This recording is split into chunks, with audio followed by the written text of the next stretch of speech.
Okay, let's get going.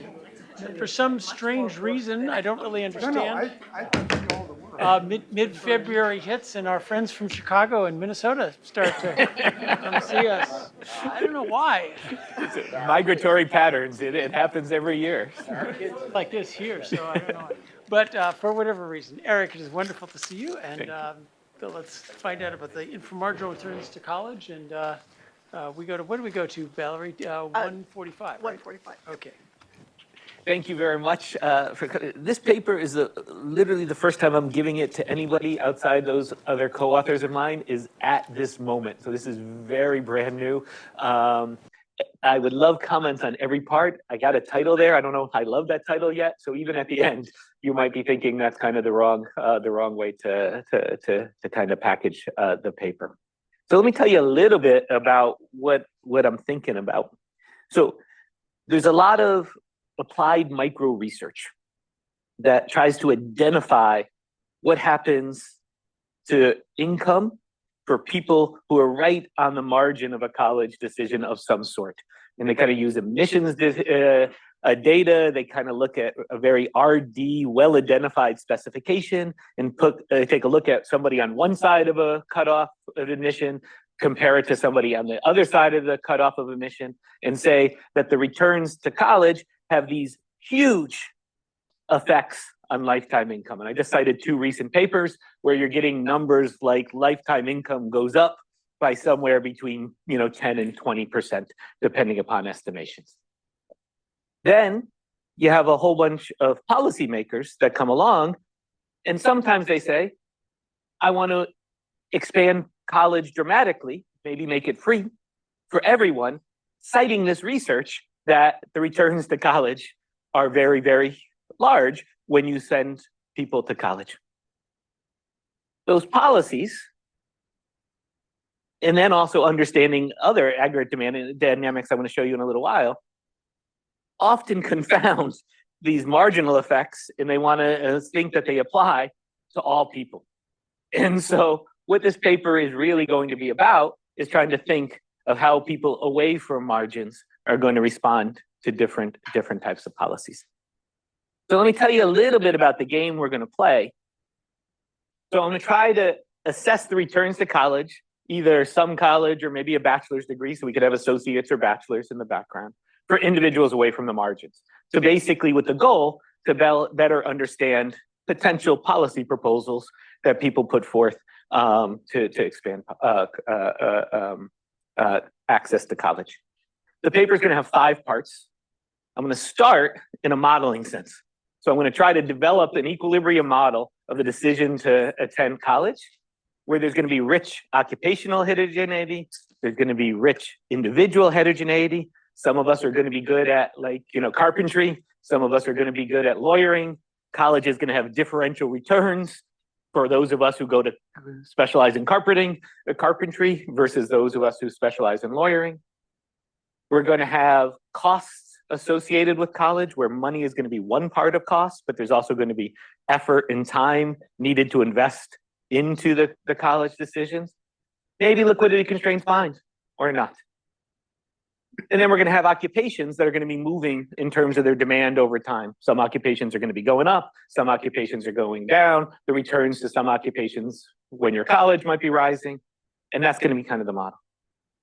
We're going to use a variety of micro data sources to try to pin down key parameters of this model, and particularly the elasticities that are going to drive people on the margin and away from the margin. So a lot of the talk is going to be taking the model and trying to match it with some microdata moments to help with that.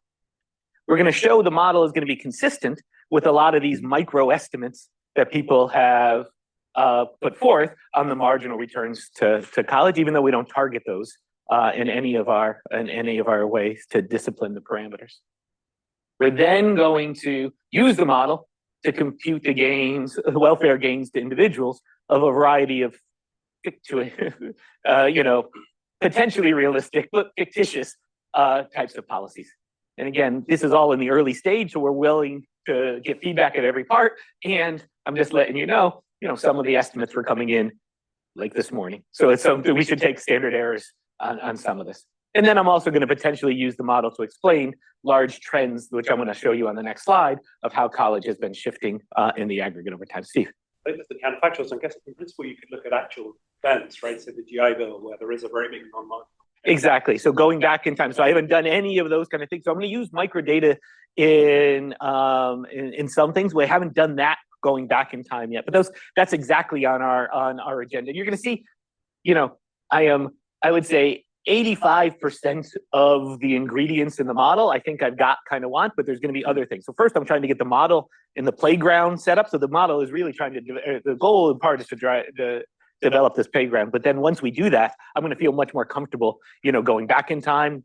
Also, removing policies. There's currently a lot of policies already existing about subsidies to college. So what happens? Are those cost effective or not? So the playground is going to be hopefully designed to explain that. John, you had to. Not too much on the stuff you're not going to do, but do you get in or not? People who don't get into one college go to another college. Exactly. So you're going to have some margins like that in our model as well. And so the data, they use exactly that identification. So some of those papers I cited are basically in Texas. There's I'm going to make up a number, like 35 different public schools. You're on the margin for one of them. If you don't go to this school, you go to another. So some of that number is going to what type of college you go to, as well as whether you go to a 4-year versus a 2-year versus none at all. And so all of that is going to be confounded in those estimates. I'm going to try to replicate some of that in the spirit of our model. Once I 2 slides away, I'm going to show you start doing the model. Anna.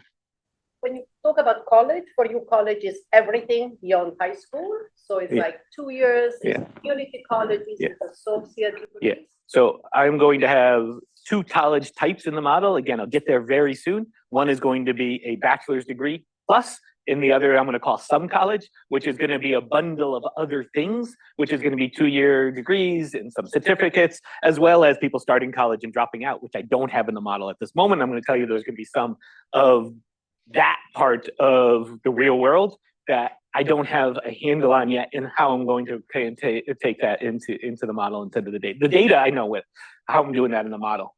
We'll see. Once I get the model up and running, it'll be a lot clearer what I do and don't have, and I'll try to get there in a second. First comment, Paula. How do you think about which occupations will remain? Like, where is that coming from? Yeah, we're gonna have a big part of that in the talk. That's gonna be the talk. What about people coming from outside the US? No, none of that's going to be in the model or anything in the data. That could feed into Yep. productivity. So when I restrict the data, I'm going to be looking at native born. When we start talking about immigrants coming through, again, we could think about how that changes. None of that's going to be there today, but those are all going to be things. But again, once I get in, I'm going to tell you what I'm going to be doing, and it'll be a lot easier what I have, and then I'm going to do it. But a lot of Ahmed's question is the paper. Once I set up the model, how do I bring this in the data? What are the occupations? How am I going to estimate, the primitives in the model? How am I going to estimate the elasticities in the model? That's going to be the guts of the paper. And then my counterfactuals, we're going to spend like 4 minutes at the end, and I'll show you what it produces. But a lot of the guts is going to be what I'm doing. Paula? I'm wondering whether you can play with quality of college. You're going to see what I could do in the model, and then we'll go with the data. Let me give it a few minutes in the model. There is going to be stuff. Let me just I'll defer that in a second. There's going to be bachelors, but there's going to be bachelors for STEM stuff versus bachelors for other type of stuff. So there's going to be quality across occupations bins, but not so much Harvard versus any. Most of the world doesn't go to that top bin anyways, but when we start thinking about that top bin, we'll see. Once I get in the model, I think it'll be helpful for me once I lay out what I have, for then you telling me all the things that I'm missing that could be first order. Before I get to that, I'm going to do 2 more things before the model slide is coming in 2. But I just wanted to show you one pattern that has been on my mind for a long time that helped motivated even me thinking about this project. Adrian and I were kicking this around, 7 years ago, 5 years ago, 2 years ago, and we abandoned. This is the share of men 25 to 34 who have a bachelor's degree in the United States from the CPS. And what you can see, basically, very little movement in that bachelor's share. Claudia Godin has written about this before this period, a huge increase. But in the last, 75 to 2000 and change, no movement at all. But on the flip side, starting in the mid 2000s, this thing shot up by about 10 percentage points. And just in the back of your mind, if we look at things like skill premiums, which aren't about the margin, they're about the average, the skill premium moved like crazy in the first period and hasn't done anything in the last period. And so part of my mind is having this framework. Not only can I think about policies, but also just thinking about these aggregate trends and things like what happens when a whole manufacturing sector shrinks by a large amount. Where do people reallocate? And maybe they have to go to other, marginal jobs on the return. And so those are going to be in the background. I haven't made much progress on that, but that is a launching off point in the back of my mind as well. Let me just tell you one thing, what I find, and then we'll get right into it, and I'll take Paula's question after that. And John. If we just think of that as there was a skill premium, people said, oh, let's go to college. It takes a while to fill It in. could be, I mean, again, we're going to think, if the skill premium moves in the 90 and then people move 15 years later, there could be hysteresis in people. This is, 25 years. If I shrink this to 25 to 30-year-olds, you get varied things. It seems like somewhere in the early parts of, the Great Recession, you get this kind of shift. And you can't see it exactly here because there's stuff, but when I get into actual, kind of enrollment data, but let's put that aside because again, I'm not going to be able to make much progress on that today. Let me tell you kind of, first of all, what I am going to do, which is I'm going to these are the takeaways that I think at the end of today, I'll be able to say something about.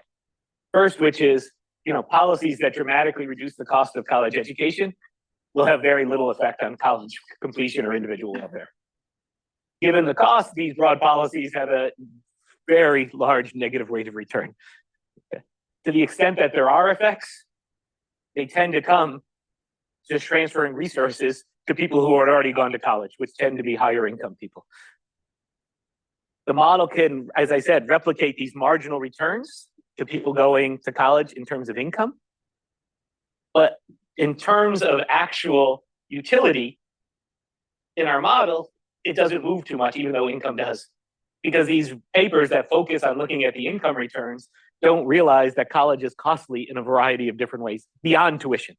And then the model is going to shoot out that the tuition is actually a small part of overall college costs for most individuals. It's going to be things like, can you, the disutility of studying, or can you take 4 years off of no income, or a whole bunch of these other things that are going to be large a component of the cost. And so at the end, this is the marginal, inframarginal thing. It's going to be many people have small income gains from college because their comparative and absolute advantage isn't going to be in college stuff that's going to be enhanced by college. And that there's going to be lots of costs out there beyond tuition that are also going to be hard for us to move, affect with policies like just reducing tuition. I don't have a good sense of what those costs are yet. And as I get to the end of the paper, you'll see me speculating a little bit about what these other costs might be. So that's going to be kind of the stuff that I'm going to be leaning towards, what's going to come out of the model for today. I think it could do other things. I just haven't done that, like explaining those time series pens that I wanted to get to. I just haven't gotten to those yet. Okay. Paula, you had some. Perfect. Yes. Hello. I'm just wondering if we were to take like this slide and analogize it to high school, like you go back in time, like what would your model be able to make the same? Like compulsory high school? That is a great question, and I don't know the answer to that yet. And so I'm going to come in and let me see. In one slide, we'll get to the model where people are going to have some skills on the precipice of a college decision. How they get those skills, I'm relatively silent about. But in the back of my mind, investments are made in elementary school and preschool if you're, Jim Heckman, early in life, and how those skills get formatted. And, to be like a carpenter, you need some skills. Now, where did those skills come from? How much of it was given during the high school period? I don't have a sense of. It is a great question that I have no answers for right now. Because just on your last point of the previous slide, so you're finding not much advantage, but the on the margin guys did.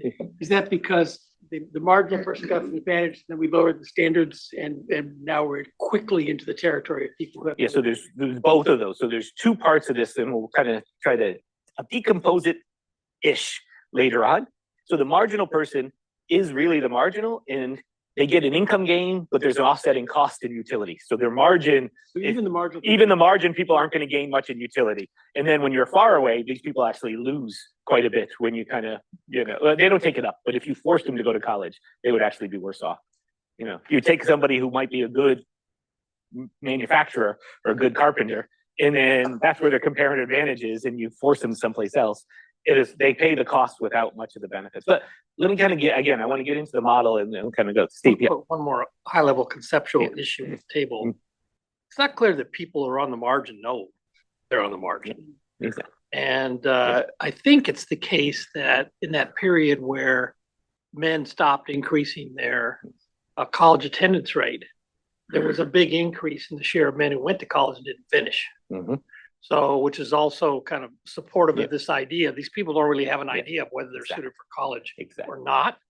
That could be to the fact that our education system may no longer give people may no longer prepare them and give them good signals. Yes. So in your framework, are you going to assume people kind of know where they are in the distribution, or are you going to allow for the possibility that they're wrong? Today, I am not going to do that, but embedded the way the model is going to take that is going to put this in some of these cost parameters. So at the end, when I start trying to figure out where these costs come from, it could be this uncertainty could be part of it, because starting and stopping could be. Now, to Anna's question early on, I'm going to have bachelor's, high school, and then some college. And the some college is going to be a mix of people who purposefully get an associate's degree from people who try and start. And I think one direction that we need to go to in the model is maybe distinguishing between those two, because it does make a difference. And then I think Steve's kind of question comes in and maybe get a little bit more about this information cost of people who start and stop, which is huge. So in the data of the some college, the share of them who actually have an associate's degree is like, not even a third. It might even be a little bit less than a third. So most of them are starters and stoppers. And so, and our model is going to load somewhere onto these costs of getting those people go to college. So, but going back to John's question, to some extent, what you're telling us also is that the previous literature was underestimating the cost. Yes. In a big way. As Rick knows, all of them will have a footnote somewhere and say, hey, this is the return to college. The whole paper's about that. And then there'll be a footnote that says, oh, by the way, just so you know, we don't include any of the utility stuff that actually could be important for slowing people down. So every one of these papers has that footnote, but but they still say, look at this is the income return, and then they take that as the utility term in narrative, even though they will always apologize that this is income is not utility. So, and again, some of these are my colleagues at Chicago, Mountjoy. And again, I talked to Jack about it. He's like, oh, no, I said that in footnote 76, that there's, and again, he does. He's not lying. Again, it is income, it is not utility, but, okay. So let me kind of just I'm going to give you a few slides of just the ingredients of the model. I'm going to give you a couple of functional forms of utility and wages, and then we'll go into how I'm going to discipline the key elements of the model. So this is kind of the broad kind of model. The individuals are going to be indexed by I. There's going to be rich occupational heterogeneity. I'll define those on the next two slides. I just want to say, and we've already talked about this, there's going to be three education choices in the model. Education 1 means you don't go to any college. Education 2 goes, you go to some college in the Anna sense that I talked about before. Could be an associate's, could be starting and dropping out. And education 3 is you got a bachelor's or more. And those are going to be the three choices people could make in the model. Conditional on your in addition to your education, you're going to choose which sector to work in, and there's going to be a bunch of sectors out there. Some of them are going to be manufacturing, some of them are going to be lawyering, and then they're going to have to make some effort decisions about how much effort to spend in any of their educational choices accumulating human capital. Okay, the model is static in the sense there's going to be none of this dynamics of dropouts or anything. In the sense, every time I'm going to do it, you think about it as repeated cross sections. When I have time in the model, it's going to be 25-year-olds today. They're going to make some decisions. 10 years later, a different set of 25-year-olds are going to do that. So time in our model is going to be different cohorts. Yeah, John. But the general thing, the choice of what kind of degree to get, if I get a grievance studies degree versus accounting, it's going to make a big difference. And so you're going to see that. Give me a second when I define this. Lawyering human capital investments are going to be very different than manufacturing human capital investments in the model. So give me two more slides just on notation, and then you'll see kind of where the heterogeneity is in the model. So let me talk about the individual heterogeneity first. This is going to be what people are going to be born with in the model. People are going to be born with 4 sets of things. They're going to be born with this absolute advantage, how good I am at everything. They're going to be born, and I'm going to call that alpha going forward. That's going to be drawn from some distribution that has some dispersion of sigma alpha. Okay, that's going to be very important. That's going to tell me how many people are on the margin as how these distributions are. So this slide is really going to be determining these parameters is going to be the most important part of this paper because it's going to determine who's on the margin at different places. And I'm going to show you a variety of micro data ways that we're going to try to pin down these parameters. People are also going to be born with comparative advantage in a Roy sense. Some of us are going to be good at lawyering, conditional on our absolute advantage, and some of us are going to be good at manufacturing. There's going to be capital O occupations. Later on, it's going to be 6 in your mind, something countable. And people are going to get a draw in each of those occupations. Alpha makes me better in everything. The phi is going to make me relatively better in some versus others. So absolute and comparative advantage are going to be in the background of the model. And then we're going to draw some costs that are idiosyncratic to us about how costly it is to get a bachelor's degree or how costly it is to get some college. Again, could be an associate's or dropouts. And those are going to be 2 parameters, epsilon, which are going to be determining how costly idiosyncratically it is for us to go to those margins. That's what we're born with. So we're going to be born with a productivity overall, a productivity in each of the sectors, and these 2 cost parameters. Eventually, I haven't done that today. I tried. The model wasn't convergent quite yet. If I had another 4 days, I could allow some correlations between these things. But right today, I'm not going to have that. I'm going to show you where that's going to be needed on things I don't match overly well in the micro data, kind of well. And I think these correlations could be important. So I think the data is going to be screaming for the fact that some of us who have high absolute advantage, maybe because of investments we make in high school, might be relatively better in lawyering than we are in manufacturing in a comparative advantage sense. I don't have any of that today. Okay. Here's some of the choices people are going to make. They're going to make this capital S. I'll show you a utility function in a second. This is going to be the effort you're going to put in to accumulating human capital. So I'm going to call your accumulated human capital. Think about the time investment in studying in college. That's going to be capital S. It's going to be individual specific, and it's going to depend on not only what education, but what occupation I give. I might have to study harder to be a lawyer than I do to be a fine arts major.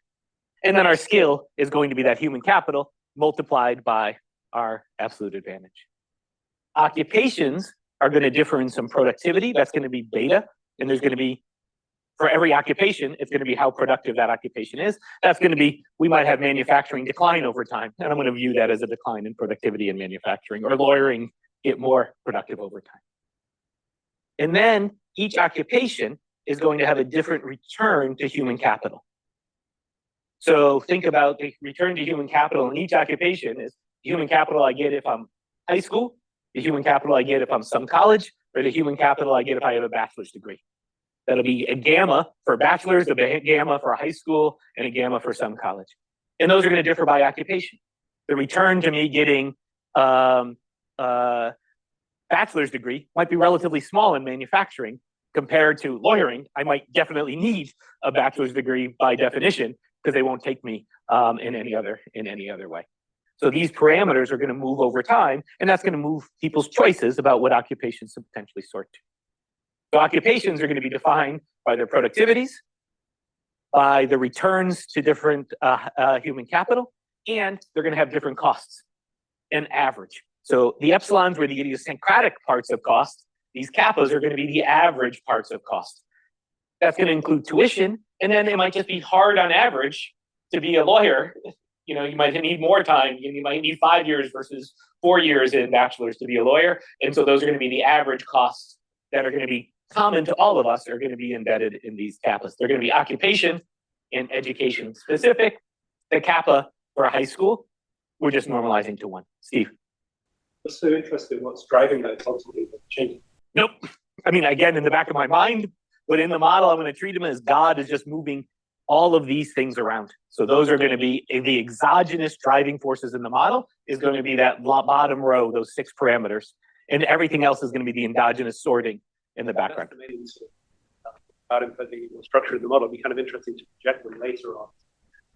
It would be fantastic. What you're going to see is they are going to load on to things like manufacturing is going down over time. The model is going to see the beta for that is going to be moving around. But right now I'm taking those are going to be the driving forces in the model. So the game I'm playing, those are the driving forces.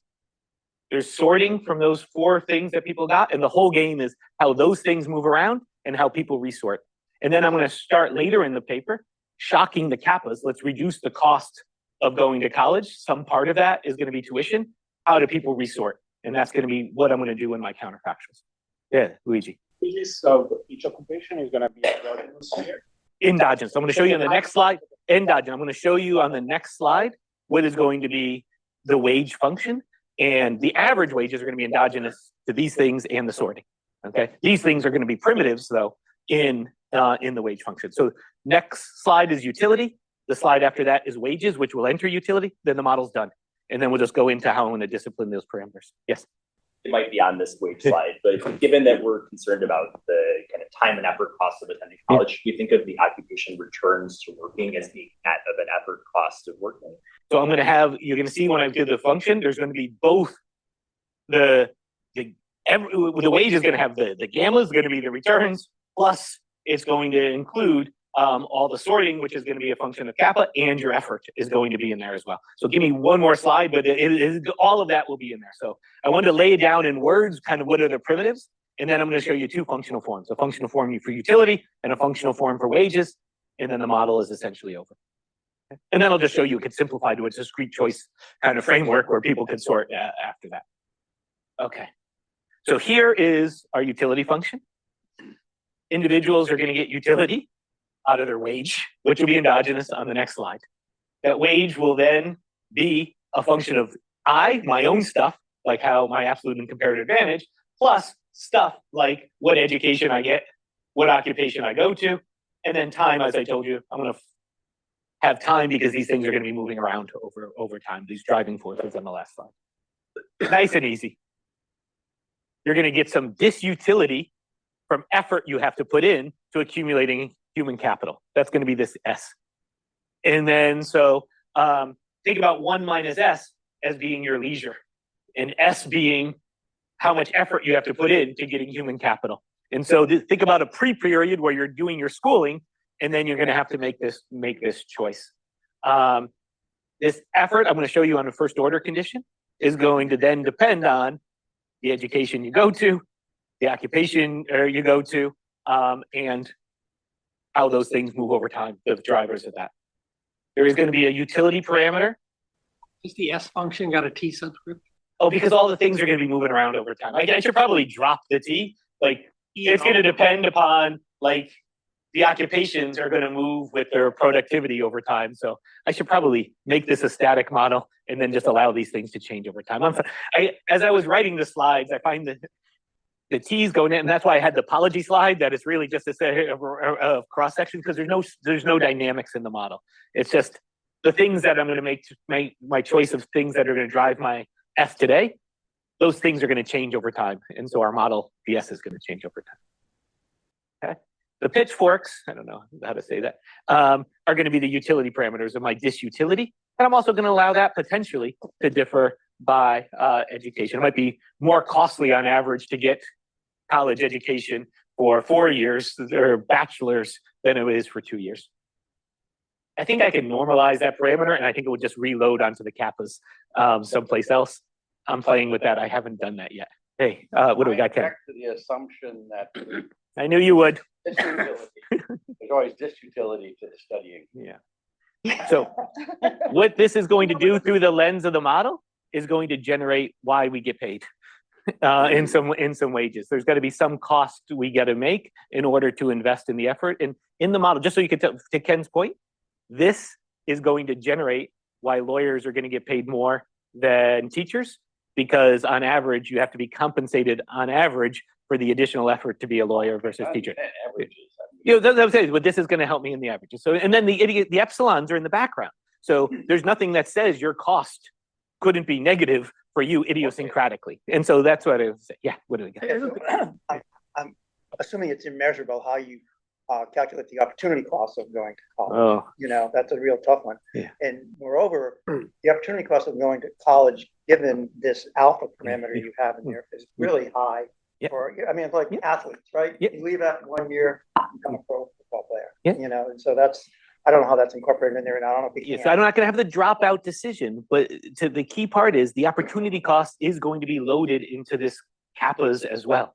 And so there's a fee part and the kappa that is pinning those kind of, or not the fee, but the pitchfork and the cap. These are going to be pinning these things down. And I think our model is going to spit out large numbers for those. And then I think part of what we're going to do is we can measure the tuition part. That's countable for people. Everything else, how do we unpack it? And so we haven't done the unpacking yet. And so you'll see that at the end. I'm going to get, in a few minutes, I'm going to show you how large these kappas are going to be. And one part is the opportunity cost that's going to be embedded. How we discipline the non-tuition part is something that I'm working on in real time. And I would love thoughts as we get to the end of that, as we go through. Yeah, Paula. I'm curious. So there is this utility from studying or utility, disutility, whatever. Is there a disutility from working? Because in principle, you could imagine that I'm trading off, studying really hard now, I get a better job, it's gonna have lower disutility. Do you allow for some of these? So all of that is going to be embedded into the wages and the gammas. So on the one side, so that I don't worry about. So the model is going to be robust to that. That what I don't have in the model, which is going to be an extensive margin of labor supply. So I'm going to have everybody working. Now, for lots of things, that's not going to matter. But when I'm going to do some of the counterfactuals, we're going to move down like the demand for manufacturing. We know some of that is going to show up on people not working. And that's going to then lead to some selection in the average wages that my model is not going to be accounting for. And so that is something on our to-do list, is to add one more draw of a disutility of labor to try to get a labor supply curve. We'll have we have estimates of that. I don't worry about disciplining that parameter. There's a huge literature on estimating labor supply elasticities, but that margin isn't in there right now. So let me then talk again, the costs in this function. Your utility will be reduced if you go to college. So the indicator variable I is if you go to a college of type E. And if you do, you got to pay the cost, kappa. And as we've all been talking about, these kappas, the way it's set up, is going to include all of the average costs, the opportunity cost, the tuition, the average psychic cost that's going to be in the background, the information cost that Steve did. This is going to be everything's going to load onto this. And you're going to have to pay your disutility cost as well, the epsilon, which we draw. So there's a systematic component of the cost and the idiosyncratic component of the cost. You only pay those when you go to college. That's our utility. Yes. Shut down this channel, you get a system where basically people would go to community college because it would still be a relatively low cost and there is some advantage, or in other words, it's really this part that is driving this huge cost. And so the cost part, I'm going to show you, I'm going to back out these kappas. I'm going to show you some numbers. And it's going to come up with some number like for the, the average across these is going to be something like $300,000. We know the tuition on average estimates like $14,000 a year net of with subsidies. So think about something like $60,000. So most of this $300,000 isn't going to be tuition related stuff.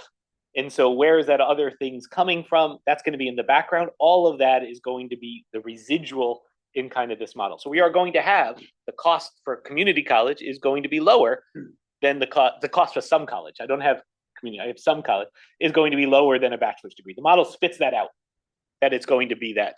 But we can measure the tuition parts. And the tuition really just isn't that big. Right. This plays an important role. Exactly. And so this is kind of when you get the end, when I start moving tuition, try to figure out of that $30,000 or $300,000, let's move it by 60 or some big number. We don't get a lot of action because the model is saying there's still all of these other costs that are untuition related. So to get my results of why we're not getting the large effect, it is really the model wants to spit out that it's just really costly. This is kind of be very similar to the migration literature, where people basically find when there's shocks to local, why do people still exist in Detroit?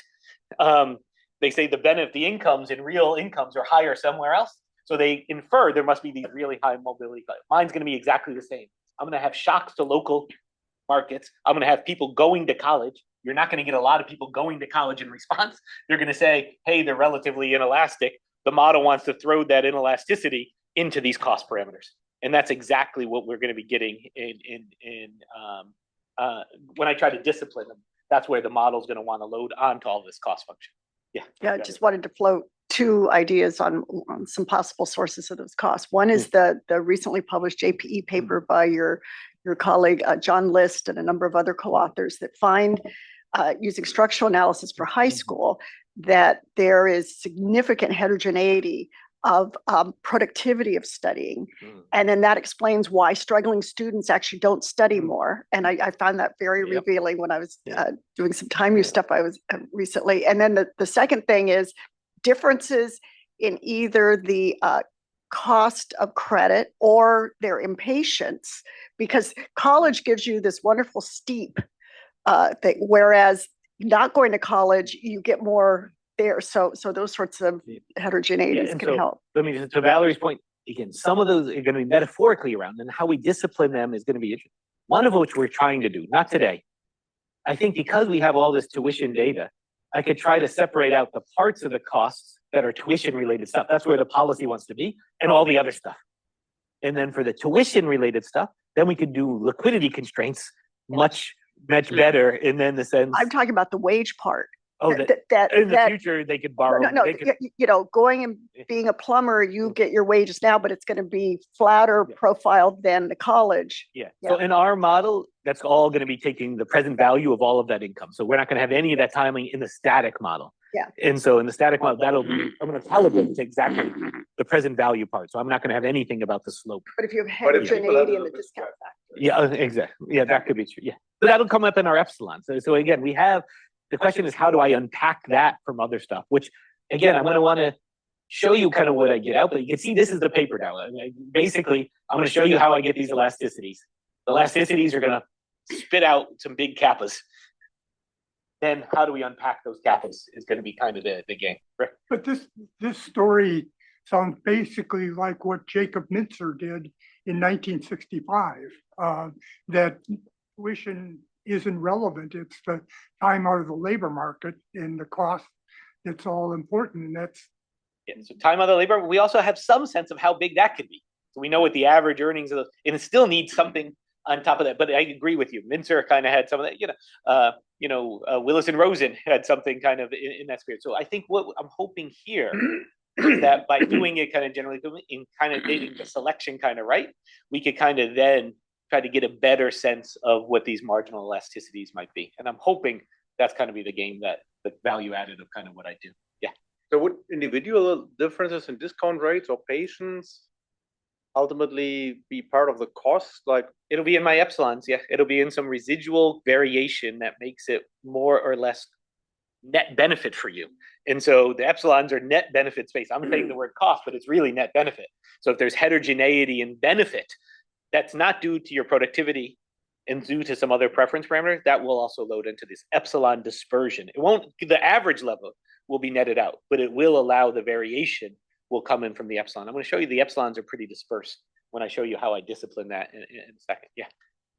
There's also this literature by some of the authors you actually mentioned on assortative mating role of college. So how should I think about this? Like a negative cost base? That was me with Kerwin. So that was the assortative mating. So Kerwin and I did the assortative mating by education. Again, this is a single individual. There's no household anywhere. So I have nothing to say. So how should we think of the disutility and the not having information or misinformation about? Once I show you the last slide is going to be a bunch of stuff like this.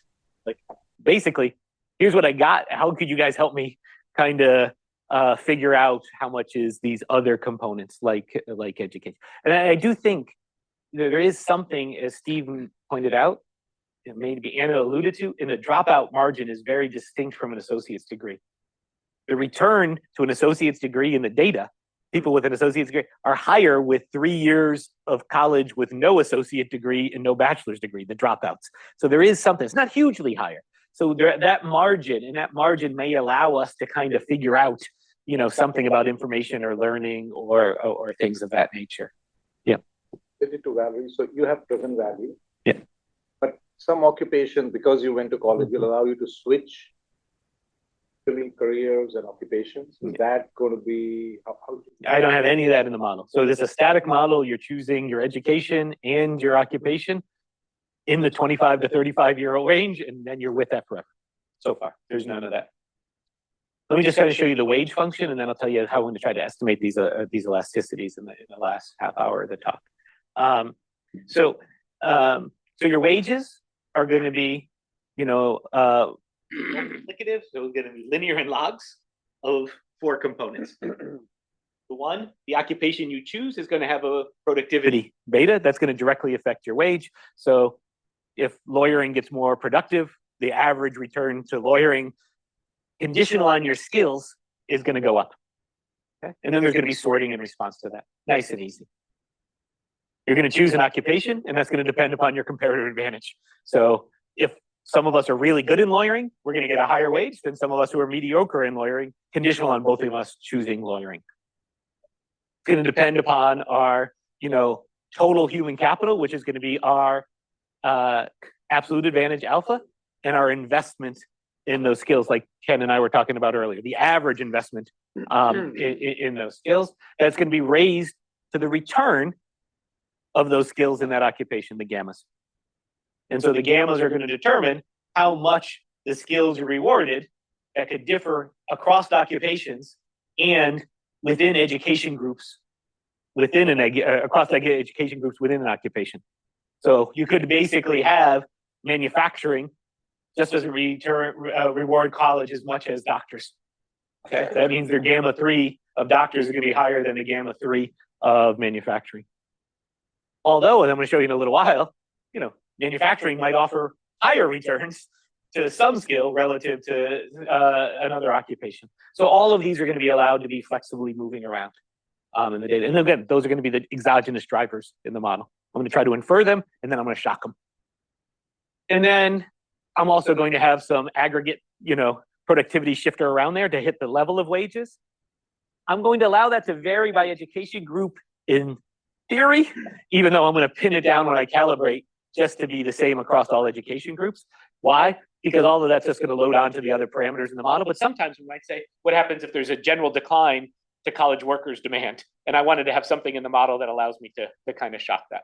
But right now, this last parameter is just to pin down the aggregate wages in the economy. That's all it's doing. It's a normalization. Yeah. Erik, when I think about large-scale policy intervention, effect on the supply and negative impact on wages, are they captured here? Or yes, this will be 100%. I took out my slides on sorting and the average wage. So exactly, because all of the selection is going to move, the supply side is going to move the average wage in the occupation. And if people start going more or less to college, I think as we've been talking about before, you need to be compensated for that as well. And so all of that average wage is going to be endogenous to that. I took out for time all of my slides showing you those average wages and how it moves with both the primitives and the sorting going forward. But you're 100% right, Luigi. You do add it up that more people going to lawyering lowers the wage of lawyer? Yes, 100%. Because of a whole selection effect, because you're bringing in less marginal lawyers as you go through. And that's the whole game of the paper. But you wouldn't really do that on a static basis because, I produced one generation of lawyers. Well, there's 50 years of lawyers already in there. So another apology slide, and we did this in my paper with Pete and Che. I should have a cohort structure when I'm doing all of this kind of thing. I am calibrating now to 25 to 34-year-olds, assuming they are the only things in the data. There are these interaction effects. And so in the paper, like in my work with Pete and Chang, the allocation of talent paper, and Chad, none of them are here, so I could skip one of them. It's the same kind of sorting model, but there we had the coding. We had the cohort structure where they interact together. It can be the demand and supply of young lawyers, and there's again. I have no cohort structure. They should interact, and I have no cohort structure.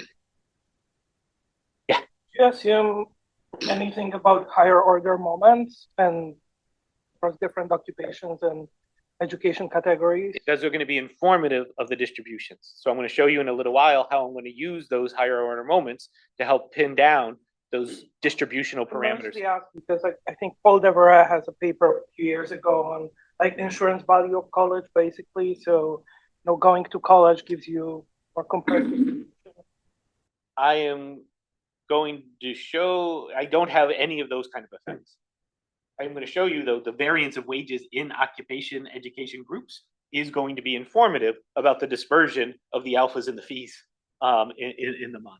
And so I'm going to use those moments to help me pin down distributional parameters. Let me just do one last kind of, I think I have 2 more slides of just kind of theory kind of stuff. And then we'll kind of get into how we're going to do the data in the last half hour. And again, the counterfactuals are going to take me like 5 minutes. And so from this, you could solve for the optimal, again, everything's just log linear the way I wrote things. You have a utility function. People are going to optimize over their occupation, their human capital investments, and their educational choice. Given the functional form, you could solve for the optimal amount of human capital investment. Notice no I shows up in that. So if Steve and I both become economists and he's more productive than me, we are still spending the same amount on our human capital decision. It only depends on the returns to being a PhD in economics and our disutility parameters. And that's it. All of the variation between Steve and I's wages is coming from our idiosyncratic stuff, conditional our human capital investment. And this is just going to, again, to Ken's point, I just wanted to say the game while we're doing this, this is just going to allow me to have PhD economists are going to make more than high school chemistry teachers. Because on average, the average person is going to have to spend more time in human capital investment for a PhD economist. And this is just going to set the level of wages across occupations. Yes, John. So it comes from what things you chose to multiply together and what things you chose to put in the exponents. Yes, exactly. And so the data then, I'm going to then try to fit through this model. And if I wrote down a model, different model, okay, I'm going to get different things. And so then I want to see how good I do on untargeted moments once I run this model. And so that's what I'm going to do as my validation that the functional forms aren't crazy. And then I'm going to show you, I'm not doing great, which tells me I might be missing something on some untargeted moments. And that's gonna, I'll show you that explicitly in a few seconds. Last thing I'm going to say, and then I'm done. The slide after this was Luigi's point about the wages and selections, but I took that out. It's just going to be a discrete choice model now. And so the individuals are going to make decisions over the return to going to college, the return to go for each thing they could look at, what is the return to different educations? Within those, then they could solve the returns to each occupation. And then it's just going to be a discrete choice model. There's going to be a bunch of stuff that's going to be independent of the individual's primitives. And then all of their epsilons, phis, and alphas, the things they draw idiosyncratic, is going to move different people into different occupations. Steve? What about the selection? That could be interesting to play with in the functional form description.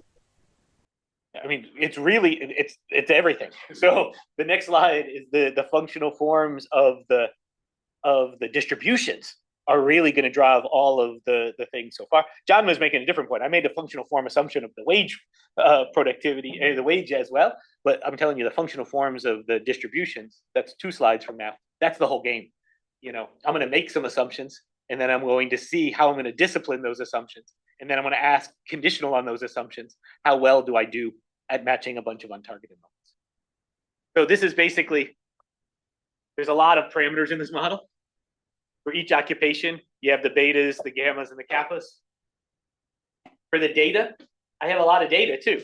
I have every occupation, the college share of workers in that occupation, the wages by education in those occupations. So I have basically 6 times O moments in 6 times O parameters that I'm going to be fitting out. So I kind of do well on this part. Steve's part is the whole game then, is what are these distributional assumptions about these idiosyncratic draws. That's really going to determine how people respond on the margin and away from the margin.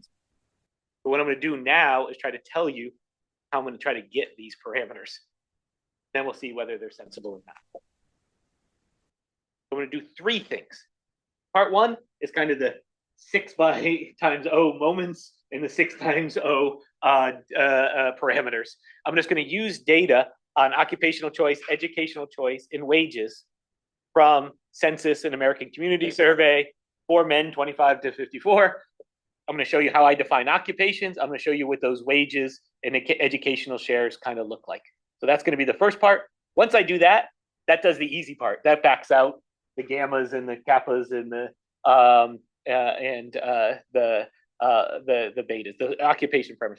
Anybody who knows, like Steve does, like these models of kind of, McFadden or Eaton-Cordham in the trade literature, you could always match any set of moments with those sets of data if you have the distributions.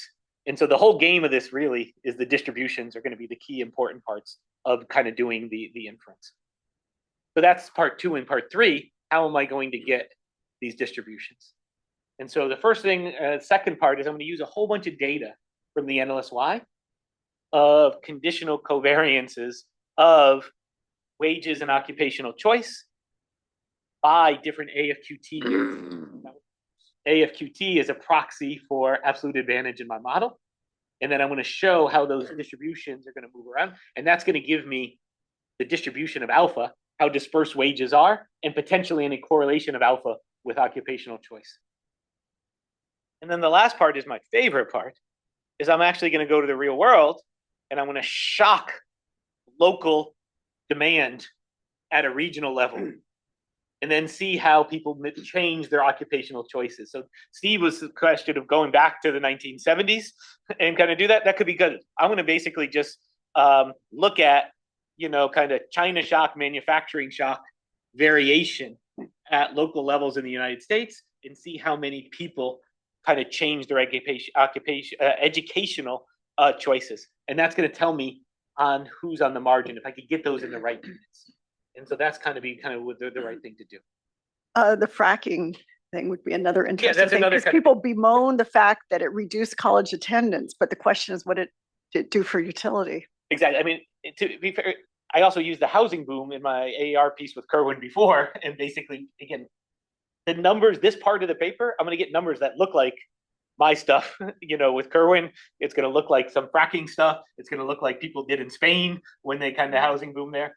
And I'm just going to take those estimates, which look like the literature, and then just filter it through the lens of my model. And so the stuff I'm going to give you on this, the delta to science is small, and the estimates, it's using those estimates to discipline the model is kind of what the delta to science is in this paper. Yeah. Is there a reason why you're doing only men? One thing that also co-occurred in your first graph is like a massive rise in female graduation. Yes. We have like 60-40 now, but there is also quite a lot of sorting by gender across different. It's on the list to do. In order to do that, I really need a much more realistic labor supply margin, because there's also a lot of entry during this period, and I don't have that in the model yet. So the reason is only just I don't have that ingredient in the model. So because of that, and that's so important for women, I've only focused on the men. Okay, so let me kind of show you kind of the data kind of parts first. So of the set of occupations out there, reduce the dimensionality to 6. Okay, you could have done 700, you could have done 300, you could have done 79. I'm going to reduce the dimensionality to 6. And I'm going to try to do this on a 2x3 kind of sorting mechanism. The educational intensity of the occupation and whether that occupation conditional on education earns high income or relatively low income. And I'm going to show you this is how this is going to split the data. So what I'm going to do is for every occupation in the census, whatever in the census category, about 300 occupations, I'm going to sort them by the educational intensity of the workers. And so how many get a bachelor's share, how many get some college, how many get a high school degree or less. I'm going to take education group 1 as being the occupations where it's the top third of the top third of the population weighted, or top 30% of population weighted bodies. I'm going to take occupation, the bottom occupation group, education group. I labeled my 1, 2, and 3 later. So education group 1 should education group 3, the bachelor's degree. The high school degree is going to be the bottom third of those occupations, basically the ones with the highest high school share. And all the rest will be in the middle. And then for each of those occupations, I'm basically just going to run kind of a regression of log wages on education and take the occupations above the median and below the median and call those high and low income respectively. And it's going to segment the population into 6 occupation groups by definition. High education, high income, high education, low income, etc. And so these would be the occupation groups. So occupation 1 is going to be your doctors and your lawyers and your CEOs and your engineers and senior business leaders. Steve is in there as an economist, etc. Occupation 2 is high education, low income. Think your teachers, okay, social workers, etc. Occupation 3 is mid-income, mid-education, high income. Those are going to be a lot of your science techs, your lab techs, your managers in manufacturing, your managers in construction. The mid-education low group is going to be a lot of your office workers in some professional services. 5 and 6 is going to be all the manufacturing line workers and construction workers in 5, and then all of your other. Some of the construction workers, your janitors, your mechanics, your taxi drivers, store clerks, and cleaners. So there's going to be 6 groups that I'm going to look at. By definition, they segment on education because that's how I segmented. So you're going to have group 1 is going to be almost all BAs. Group 3 is going to be almost all no BAs. And then 70% are going to have high school or less. And then the middle group is going to be a mix. And so there you're going to see people kind of overlapping with BA shares, some college shares, and even high school shares. Notice the other part of this, relatively constant over time. So it's not like there's shifts within groups that are really driving things. A lot of the mechanism, again, I don't allow that in the model, but a lot of the mechanism is going to be across groups. And so that's where our drivers are going to really pick up. This next part, though, I think is most interesting. So now let's put the log income of each of these education groups or occupation groups over time. And you should notice some non-monotonicity. First of all, the lawyers and the doctors and the Steves are always at the highest end of the income distribution. But notice the second group is those with some college who are basically going to be the manufacturing bosses, the police unionized workers, the scientific techs. They make more than the high college teachers. So when you're asking, when you force everybody to go to college, some people could earn more when they don't go to college, given their comparative advantage in sorting. So that's going to be a mechanism in the model that's going to, when you're forcing people to go to college, there's these occupations out there where you could earn a lot without getting a 4-year bachelor's degree. And the same with the manufacturers. That's the yellow group. That's the lowest education of the groups. But yet the line workers in manufacturing make a chunk more than the some college office workers, and as well as the bottom, the bottom barbers and such. And so this idea that everybody has to go to college to get an income, there's a lot of people in the data in all periods. If they work in those sectors, you could make more than another marginal group that got more college than you. Yeah. This is pre-tax and transfer income for the ones who choose to work and not adjusting for hours. So this is full-time work. I should be very clear. Yeah. So full-time workers, pre-tax is going to be your whatever you get in the CPS as your labor earnings. So it's not going to have any of the transfers in there for full-time workers. So I restricted to everybody who's working at least 30 hours a week and worked 52 weeks last year. And no benefits. And no benefits. It'll be kind of what you report in your thing without the benefits. So when we put in benefits, these numbers are going to be potentially moving up. I'm just saying the salary stuff by itself is pretty large, but I should have been more clear on that. Yeah. This assumes that there is no differential probability of employment across groups, right? This is steady state. So if there are, to be fair, you're right, because I put full-time workers. So any of that, kind of cyclical patterns, that would be out of this kind of component. The cyclical patterns, I imagine, will also scale in somewhat that ranking. We don't tend to get much displacement in a cyclical sense from the lawyers and doctors. You tend to get it more for the barbers and the sales workers down there as well. So that could add a little bit more to the spread. Oh, so now what I'm going to show you is some NLSY data. that's going to help me kind of think about the dispersion of absolute advantage. Now, part of what I'm doing here is I'm going to load a lot on AFQT score in the NLSY as being some measure of an individual's absolute advantage. So for those unfamiliar, the AFQT score is just a standardized test given to all of the armed forces members. The NLSY asks that of all members. They put it in standardized units in percentile rankings. And so then we have people when in the NLSY, when they're, I'm going to call it 14-ish, sometimes 12, sometimes 16. And then we could see their NLSY AFQT and then follow them out over time. And then we could ask what occupations they go into when they're old based upon their AFQT score, and what is their earnings when they're old based upon their occupation, education, and AFQT score. And these conditional moments of occupational choice and earnings is going to be useful to the model of pinning down the distribution of alphas. I have a clarification. Yeah. So do I have to think about these scores as affecting my cost of going to college as well? So or that would be fantastic. So I'm going to have no correlation in that right now. Right now you don't have but again, the correlation between comparative advantage and correlation of cost, I think the model is going to need it. I'm going to show you where I'm going to fail in a couple of seconds of doing this. And it looks like I'm failing in a way that's going to need some of these correlations. Right. So you just said, where does comparative advantage come in? I would have thought that was the occupational choice in the Roy model. Okay, so I'm going to have to discipline that variation in comparative advantage. So all of this is, I'm being very sloppy in my language. Adrian will get mad at me. All of this is going to be jointly identified through the lens of the model. So no one moment is identifying any one thing. So I'm writing it in using a language that this moment pins down this. So the comparative advantage, the absolute advantage, and the cost are all going to be jointly matching these moments.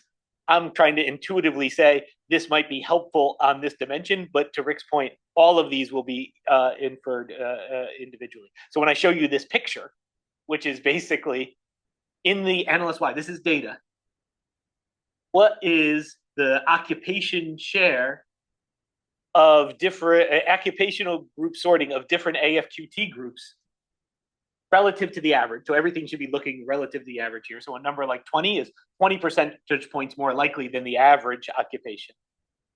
And you can see high AFQT people, that's going to be AFQT group 4, are much more likely to be doctors and lawyers and economists, and much less likely to be gardeners and shopkeepers and the low education group. And there's a little bit of monotonicity, not huge. The red and blue doesn't mean significant or not. So all of these could have information. I just highlighted the top and the bottom just to draw your attention to. And conversely, if you're in the lowest AFQT group, you're very likely, less likely to be a lawyer or a doctor or Steve. So again, these moments are going to be useful. Again, jointly determined. Now, the comparative advantage is in there as well, but all of these things are going to be kind of interacting together. And then I could just ask the wages when they're 30-ish of people in different AFQT quartiles and different education bins.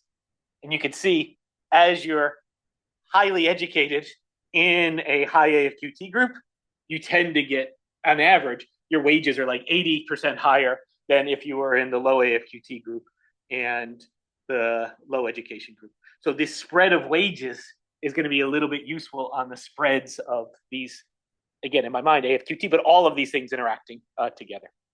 Yes. What about just having different utilities for different occupations? Is that in the, that's not, if you go back one. That'll be in the kappas as well. So the average kappas is going to be anything that makes an occupation much higher, more desirable on every. I'm using the kappas as costs, but it should be like net costs relative to those other things there as well.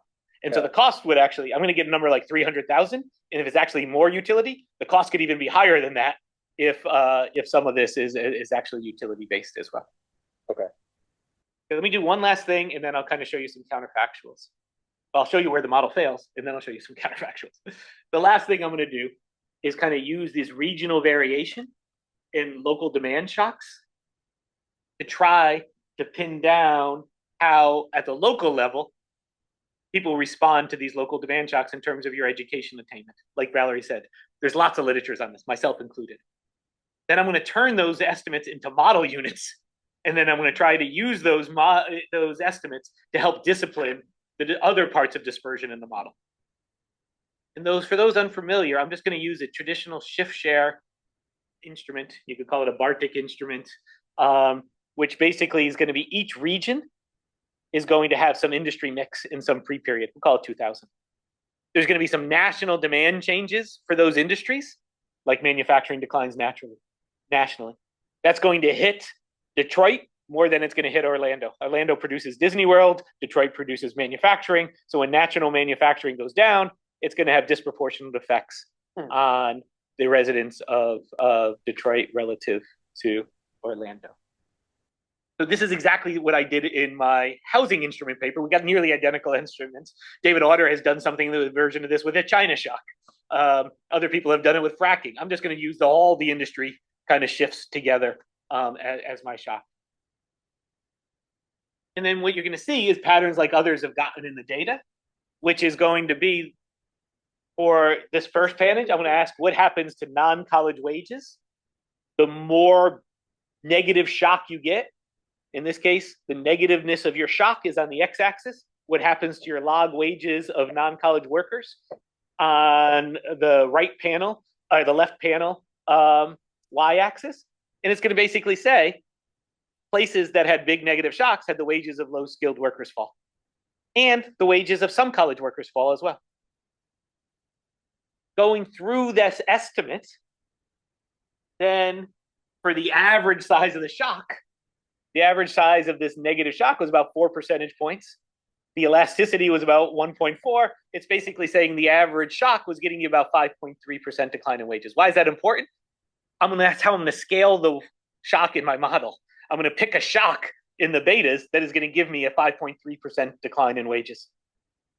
And then I'm going to ask what happened to education in the data, and then I'm going to choose the parameters, those dispersions of comparative advantages cost in our model to match these moments, which is basically when you had a negative shock, the share of people going to some college on average went up by about 2 percentage points for the average size shock.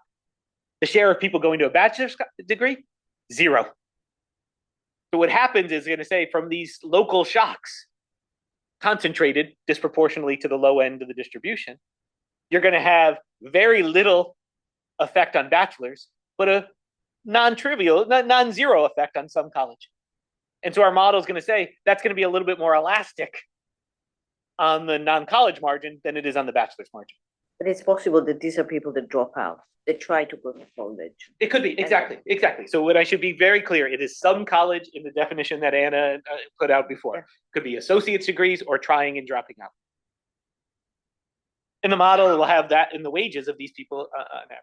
And so now I'm just going to do exactly what I said and put it in model units. I'm going to shock the demand for low-skilled workers in our model, because that's where these shocks were concentrated, such that it gives a 5% decline in wages, like the data says for an average shock. I'm then going to choose, in a calibration sense, the dispersion of my parameters so that it matches those moments, such that we get about a 2 percentage point decline in some college, or 2% percentage point increase in some college, and no effect on bachelors. Yes, 5 minutes. Perfect. That's the thing. So now that's what I'm going to do. So that's going to pin down, in a GMM sense, kind of the model. I'm going to show you 3 things, and then I'll show you the counterfactuals to end, and those will be relatively quick. This is just what comes out of the model in terms of these dispersions. The log normal of alpha of being 0.3, it says it's about a 30% standard deviation dispersion on absolute advantage. That's what the model's saying. Comparative advantage of 5 in a Frichet sense, it's going to be, our comparative advantage isn't that great. That's kind of a relatively small amount of comparative advantage. And the costs are very dispersed. So a comparative advantage, the Frichet parameter of 1 means hugely dispersed kind of costs. And the cost dispersions are going to be much more for the bachelor's costs, could be utility and all of those other things, relative to the some college. And that's what the model's throwing at. what is the average size of the kappas that come out of the model? It's going to come out at a number like 1.4 or 1.5, somewhere in there. You're saying, Eric, what does that mean? Well, in the model, I could turn those into dollars units.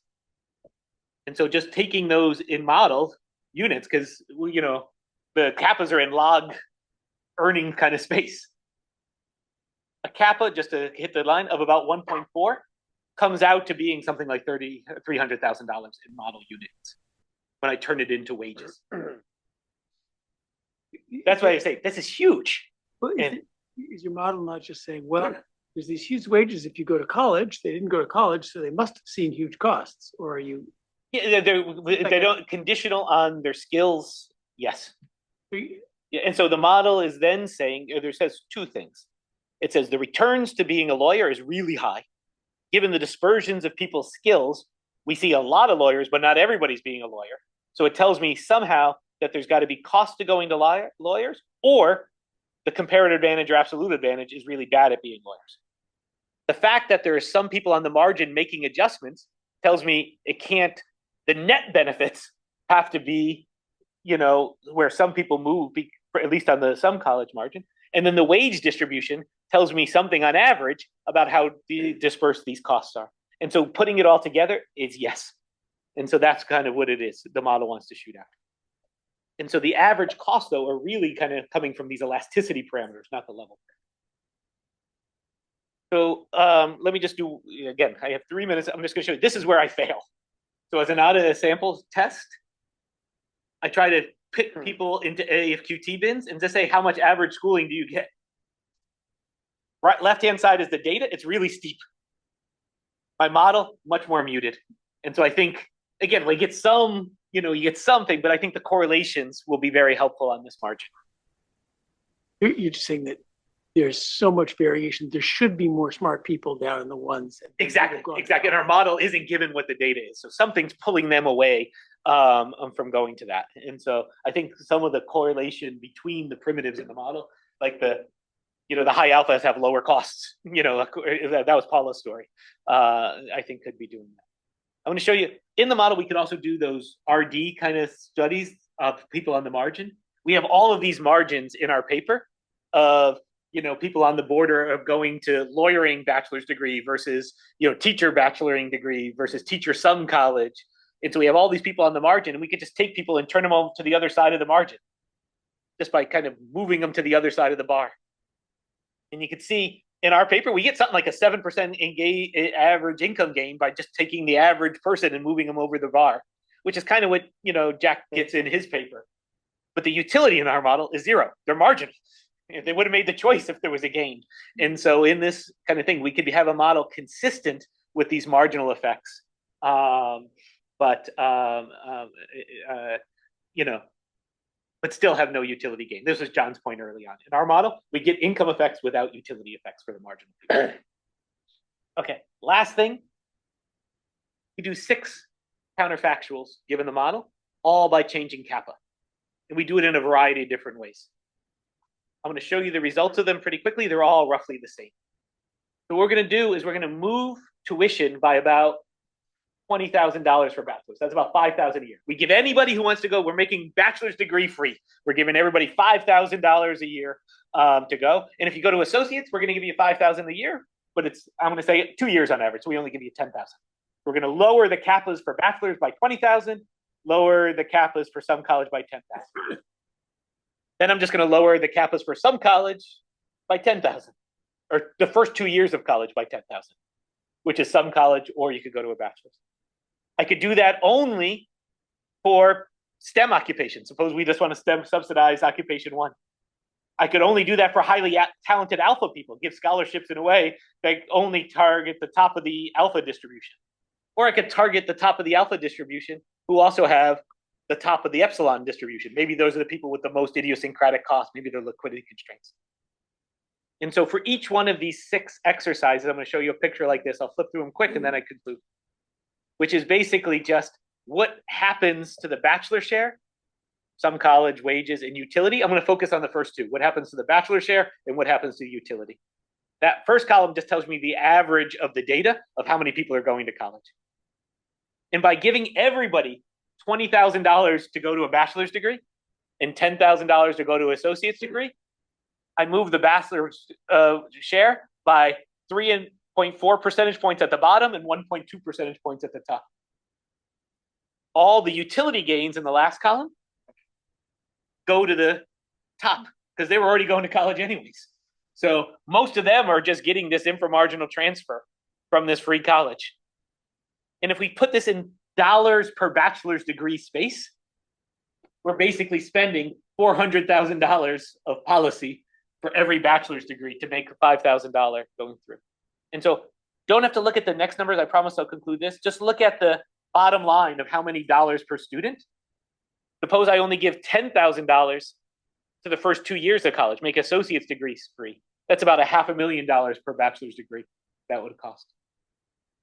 But Erik, so one question I have is that your correlation here is going to matter, right? Oh, because tremendously. suppose Yeah. that I give money to everyone, but only the one that are really talented. Yeah, that is something that's right now. That's kind of what I'm doing. It'll even get worse when I put the correlation in because those really talented people will already be going. But that's occupation 5.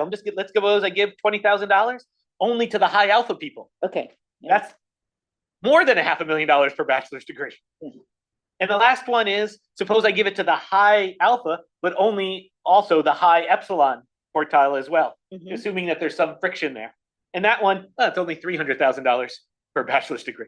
All of these have large negative ROIs. Now, again, it's a structural model. I've got to take care of my calibration a little bit more, but it does kind of tell me that my playground is kind of something useful, I think of, to try to think about these marginal and inframarginal responses to policy.